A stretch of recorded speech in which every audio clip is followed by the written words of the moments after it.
নমস্কার, সঙ্গে আছি ইউটিউব চ্যানেলের পক্ষ থেকে শুভেচ্ছা জানাই। আজকে যে বিষয়টি নিয়ে আলোচনা করব সেটি হচ্ছে স্বামী বিবেকানন্দ মেরিট কাম স্কলারশিপে নেক্সট ফান্ড কবে অ্যাভেলেবল হবে, অ্যামাউন্টগুলি কবে তোমাদের অ্যাকাউন্টে ক্রেডিট করা হবে, এছাড়াও টাকা কি তোমাদের মেরিট লিস্ট অনুযায়ী টাকা তোমাদের অ্যাকাউন্টে ক্রেডিট করা হবে নাকি ABCD অনুযায়ী ক্রেডিট হবে। এছাড়াও তোমরা আবেদন করার পর সাবমিট হওয়ার পরও অ্যাপ্রুভ হয়নি, তোমাদের কবে অ্যাপ্রুভ হবে, আর যাদের অ্যাপ্রুভ হয়ে আছে তারা কবে টাকা পাবে। এ বিষয়ে বলি, যারা ফার্স্ট টাইম অ্যাপ্লাই করে আছো তারা খুব চিন্তায় থাকে, কারণ স্বামী বিবেকানন্দ এমন একটি স্কলারশিপ যেখানে তোমরা 12,000 টাকা থেকে শুরু করে 96,000 টাকা পর্যন্ত পেতে পারো, আর এই টাকাটি দিয়ে তোমরা পরবর্তী পড়াশোনা চালিয়ে যেতে পারো। তাই এই টাকাটি তোমাদের কাছে খুব প্রয়োজন, আর গভর্নমেন্ট ও নজর রাখে যাতে তোমরা এই টাকাটি পাও। দেরি হলেও গভর্নমেন্ট টাকাটা কিন্তু দিয়ে দেয়। তো টাকাটি কবে তোমরা পাবে সব কিছু এই ভিডিওতে জানাবো, আর ভিডিওটি যদি ভালো লাগে তাহলে লাইক সাবস্ক্রাইব করবে। তো প্রথমেই বলি,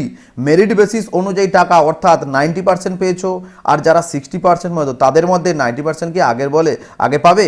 তার উত্তরে বলি, তোমাদের স্বামী বিবেকানন্দ ওয়েবসাইটে গিয়ে তোমাদের সব কিছু হাতে নাতে সব দেখিয়ে দিচ্ছি, তোমরা দেখে নাও। এখানে যে অ্যাপ্লিকেশন অ্যান্ড স্যাংশন প্রসেস, এখানে তোমরা এই যে 5-6 লাইন আছে, এই 6 লাইন তোমরা পড়ে নেবে। পড়ে নেওয়ার পর দেখবে, তো এখানে যেটি দেওয়া আছে সেটি হচ্ছে তোমরা 60% নিচে পাও, কিন্তু তার 60% নিচে যদি তোমাদের নাম্বার থাকে তাহলে কিন্তু তুমি টাকা পাবে না। আর বলি 90% যে পেয়েছে সে কি আগে টাকা পাবে, কিন্তু তা নয়। এখানে পার্সেন্টেজ অনুযায়ী টাকার কথা দেওয়া আছে, কিন্তু পার্সেন্টেজটা হচ্ছে তুমি যদি 60% নিচে পাও, 60%-এর উপরে পেলে, কে 90% পেয়েছে, কে 80% পেয়েছে, কে 60%, তা কিন্তু দেখে না সরকার, ঠিক।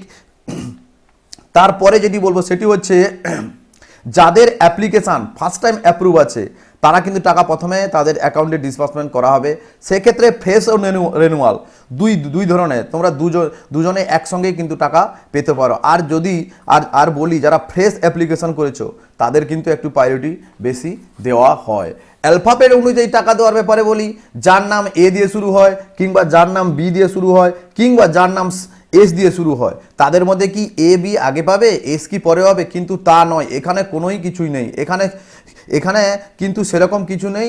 60% নাম্বার থাকলেই তুমি কিন্তু পাবে। আর বলি, নেক্সট ফান্ড অ্যাভেলেবল হলে তোমরা কিন্তু টাকা পেয়ে যাবে। সুখবর একটি আছে, সেটি হচ্ছে গভর্নমেন্টে বিভিন্ন স্কিম যেমন ধরে নাও টাকা দেওয়া শুরু হয়েছে, তাদের মধ্যে হচ্ছে রূপশ্রী প্রকল্প, ট্যাবের টাকা, ঐক্যশ্রী স্কলারশিপ, কিংবা লক্ষ্মী ভাণ্ডার থেকে শুরু করে বার্ধক্য ভাতা শুরু করে থেকে জয় বাংলা ভাতা, বিভিন্ন অ্যাকাউন্টে কিন্তু টাকা ছাড়া শুরু হয়ে গেছে। এই হিসাবটি দেখলে তোমাদের টাকা কিন্তু কিছুদিনের মধ্যে তোমাদের অ্যাকাউন্টে চলে আসবে। এই জানুয়ারি মাসে কিন্তু তোমরা টাকা পেতে পারো, কেননা গভর্নমেন্ট যতক্ষণ না টাকা অ্যাভেলেবল করছে, অর্থাৎ গভর্নমেন্ট যতক্ষণ না টাকা অ্যাভেলেবল করছে, ফান্ড অ্যাভেলেবল করছে, ততক্ষণ কিন্তু তোমরা টাকা পাবে না। কিংবা এই যে SC ST কিংবা ওই যে স্বামী বিবেকানন্দ মেরিট কাম স্কলারশিপে যে দপ্তর কাজ করে, তারাও কিন্তু বলতে পারবে না কবে টাকা দেবে, যতক্ষণ না গভর্নমেন্ট স্যাংশন করছে টাকাটি। তো তোমরা ধরে রাখতে পারো প্রত্যেক বছর ডিসেম্বর মাসে শেষ নাগাদ টাকা দেওয়া শুরু হয়। তো এবছর কিন্তু কিছু পেয়েছে, সবাই কিন্তু পায়নি।